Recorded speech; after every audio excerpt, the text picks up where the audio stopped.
Allahabad high court ने मान लिया कि डॉक्टर कफील पर एनएसए जारी नहीं रखा जा सकता, उन पर बदले की भावना में कार्रवाई की गई है। यानी कांग्रेस और भाजपा दोनों के दोनों लोग जनता की आवाज दबाना चाहते हैं कि इकोनॉमी को बर्बाद कर दिया निर्मला सीतारमण जी ने, और आज वो बता रही है कि एक्ट ऑफ गॉड है। और एक दिन वो आएगा जहां रोटी के लिए भीख मांगने की स्थिति हो जाएगी। अगर आज ना जागे तो कल वो दिन आने वाला है कि भारत पर सबसे ज्यादा इकोनॉमिक फेल्योर के, यहां तक कि इकोनॉमिक बर्बादी के बादल मंडरा रहे हैं। अगर न जागे तो आने वाला समय भारत की इकोनॉमी के लिए बहुत बुरा होने वाला है। जीडीपी को तो खा गई, प्याज तो नहीं खाती निर्मला सीतारमण जी, लेकिन लगता है जीडीपी को खा गई हैं। -23 हो गई है।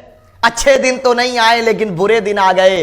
कम से कम न्याय तो हो जाए। उस उत्तर प्रदेश में जो महिलाओं की इज्जत लूटे उस पर एनएसए नहीं लगता है। आज की सुबह न्याय का एक नया सवेरा लेकर के आई। आज की सुबह अन्याय के अंधेरों को नष्ट करती हुई आई। और आज हम सबको जिस खबर का बेसब्री से इंतजार था कि कब डॉक्टर कफील साहब पर एनएसए इलाहाबाद हाईकोर्ट हटाएगा, और आज वो दिन वो घड़ी आ गई जिसको लेकर मेरे तमाम साथी लगातार सोशल मीडिया पर अभियान चला रहे थे। दुआएं हमारी मां बहनें कर रही थीं, कुछ लोग यज्ञ कर रहे थे कि कब न्याय मिलेगा, क्योंकि सुप्रीम कोर्ट ने आदेश दिया था कि इलाहाबाद हाईकोर्ट इसमें जल्द से जल्द फैसला करे। 2 दिन लगातार सुनवाई के बाद, बहुत सी बार टलने के बाद जो फैसला रिजर्व किया गया था, आज इलाहाबाद हाईकोर्ट ने मान लिया कि डॉक्टर कफील पर एनएसए जारी नहीं रखा जा सकता, उन पर बदले की भावना में कार्रवाई की गई है। और आज डॉक्टर कफील साहब से जानकारी के मुताबिक एनएसए हटा लिया गया है। और हम सब के लिए यह इस बात की खुशी है कि आने वाले समय में हम सबको परेशानियों के लिए तैयार रहना होगा, और जब ही जीत मिलेगी।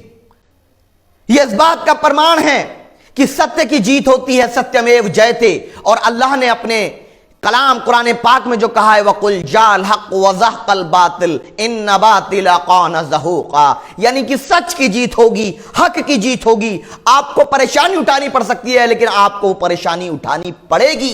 किस लिए? क्योंकि अगर आप वो परेशानी नहीं उठाएंगे तो हक की फतेह नहीं होगी, न्याय की विजय नहीं होगी, और उसके लिए हम तत्पर हैं। कल मेरी बात डॉक्टर कफील साहब के भाई से हो रही थी, और वो उन्होंने जो कहा, मैं उनकी सोच को, उनके परिवार की सोच को सैल्यूट करता हूं।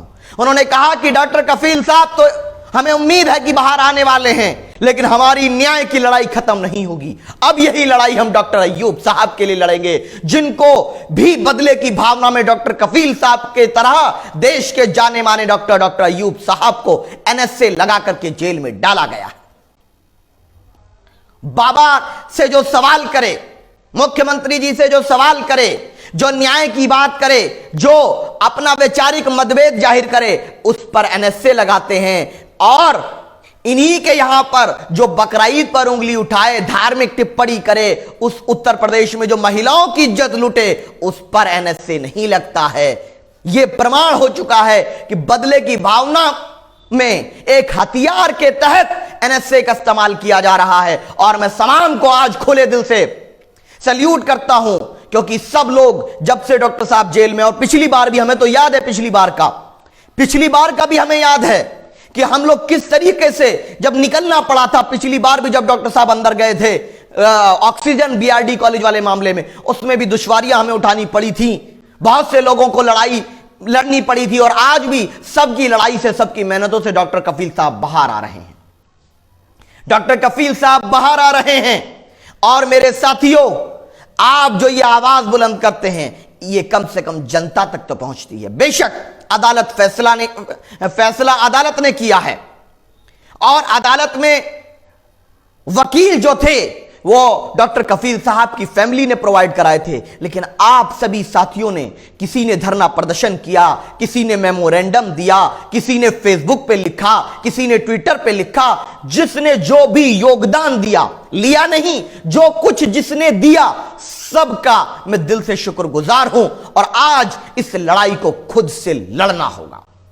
खुद से लड़ना होगा, क्योंकि उत्तर प्रदेश में उर्दू नाम वालों पर एनएसए का एक मिजाज बन चुका है। आज डॉक्टर कफील साहब जेल से बाहर ही सिर्फ नहीं आएंगे या उन पे से ही एनएसए नहीं हटा है, बल्कि न्यायपालिका पे विश्वास मजबूत अल्पसंख्यक समुदाय का हुआ है और इसी तरह के फैसले देकर न्याय करना होगा। जब न्याय होगा सबका विश्वास होगा। अब अगली लड़ाई डॉक्टर अय्यूब साहब के लिए हम सबको मिलकर लड़ना है। लड़ाई इसलिए मैं ये कह रहा हूं क्योंकि योगी जी जो सवाल करता है उस पर एनएसए लगा देते हैं। और जानते ही हथियार कौन लाया था? 1980 में एनएसए कांग्रेस पार्टी ने बनाया था। जो कांग्रेस पार्टी आज बैनर लेकर कह रही थी डॉक्टर कफील को रिहा करो।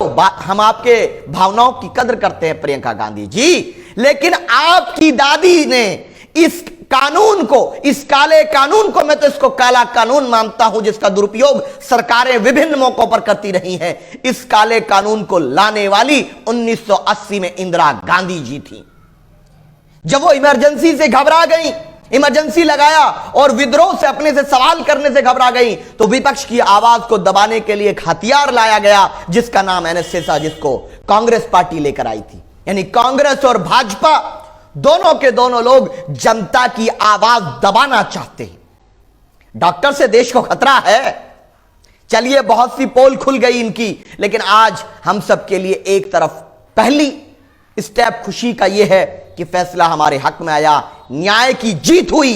और मैं कह सकता हूं कि सत्य विचलित हो सकता है, पराजित नहीं हो सकता। जो लोग आज सत्ता में बैठे हुए हैं सुन लें, जो लोग आज कुर्सियों पर बैठकर अपने आप को बादशाह समझ रहे हैं वो सुन ले कि आप हैं, कल नहीं रहेंगे। कल कोई और था, उसको भी यही गुरूर था कि जो मैं चाहूंगा वही होगा, और आज वो कर रहे हो तो याद रखो कल को सत्ता आपके पास नहीं रहेगी। और हर अंधेरे के बाद उजाला होता है, हर अंधेरे के बाद रोशनी होती है। हालात बदलते हैं और हालात बदलेंगे, ऐसा हमारा विश्वास है। आज मैं ये कहता हूं मेरे साथियों, मेरे सोशल मीडिया के साथियों, ये प्रण लो, ये फैसला लो कि जो भी लोग जुल्म करेंगे, जो लोग जुल्म करेंगे, उनके खिलाफ हमारी लड़ाई जारी रहेगी। अगली लड़ाई हमारी डॉक्टर अय्यूब साहब से एनएसए रिवोक कराने की रहेगी। और आज के बाद जब डॉक्टर साहब बाहर आ जाएंगे तो हम रिलीज डॉक्टर अय्यूब का अभियान चला करके यह संदेश देंगे, हम सब एकजुट खड़े हैं। हमारी लड़ाई सिर्फ एक व्यक्ति के लिए नहीं, बल्कि हमारी लड़ाई इंसाफ के लिए है। बल्कि यह तो खुशी की बात है कि डॉक्टर कफील साहब का परिवार खुद डॉक्टर अय्यूब साहब की लड़ाई में भागीदार बनने जा रहा है। हम सब मिलकर लड़ेंगे और कोई भी लोग हमारा गलत इस्तेमाल नहीं कर सकेगा, हमारा कोई गलत इस्तेमाल नहीं कर सकेगा। मुबारकबाद के मुस्तहिक हैं डॉक्टर कफील साहब की वालदा, इन्होंने ऐसे बच्चे को जन्म दिया जो झूठ के सामने झुकने तैयार नहीं है, तमाम परेशानी उठाने तैयार है। यह बहुत बड़ी बात है। लेकिन आज उन्हें भी एक राजनीतिक तौर से संघर्ष करने के लिए तत्पर रहने का समय आ गया है।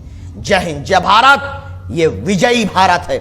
जीडीपी को तो खा गई, प्याज तो नहीं खाती निर्मला सीतारमण जी, लेकिन लगता है जीडीपी को खा गई हैं। -23 हो गई है। अच्छे दिन तो नहीं आए लेकिन बुरे दिन आ गए। कम से कम न्याय तो हो जाए इन बुरे दिन में। इन बुरे दिन में रोजगार तो नहीं है, महिलाओं की सुरक्षा तो नहीं है, किसानों के फसलों के दाम तो नहीं मिल रहे हैं।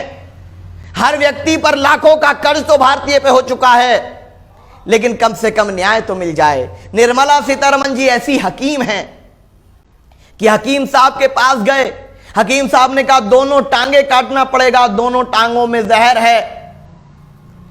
अब हकीम साहब की बात मानी गई और टांग काट दी गई। लेकिन टांग काटने के बाद पता चला कि जो टांग काटी गई हैं उनमें जहर नहीं था, बल्कि लुंगी रंग छोड़ रही थी। वही हाल यह है कि इकोनॉमी को बर्बाद कर दिया निर्मला सीतारमण जी ने, और आज वो बता रही है कि एक्ट ऑफ गॉड है, यानी ये भगवान की देन है। और अमित शाह जी कहते हैं नरेंद्र मोदी भगवान है, यानी कि ये सब कुछ नरेंद्र मोदी सरकार की नाकामी की देन है कि जेट एयरवेज बिकने की कगार पर खड़ा है। और एयर इंडिया से स्टाफ निकाला जा रहा है, दूसरी तरफ बीएसएनएल से स्टाफ निकाला जा रहा है, तीसरी तरफ बीएचईएल की हालत खराब है, सारे एयरपोर्ट धीरे धीरे अडानी को दिए जा रहे हैं, किसान आत्महत्या करने पे मजबूर है, 45 साल में सबसे ज्यादा बेरोजगारी दर अब है और कंटेम्प्ट ऑफ कोर्ट करने की कीमत भी अब 1 रुपया लगती है। ये हालात बन चुके हैं, तो ऐसे में अगर न्याय जीवित रह गया तो ये विजयी होगा।